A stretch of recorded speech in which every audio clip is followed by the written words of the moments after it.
I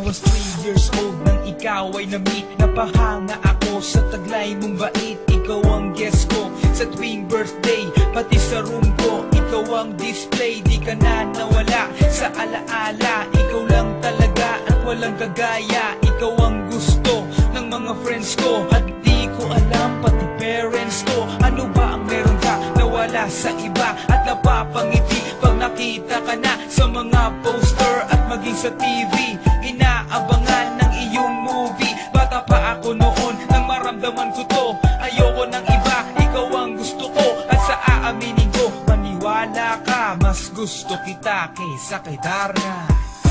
You were always gonna be mine. It's so bad. 다르가 동마다 꿈이 못질 때도 I remember to love you. Taught me how.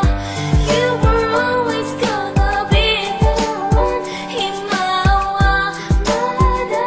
가나시라고 소리야. 하나라시였나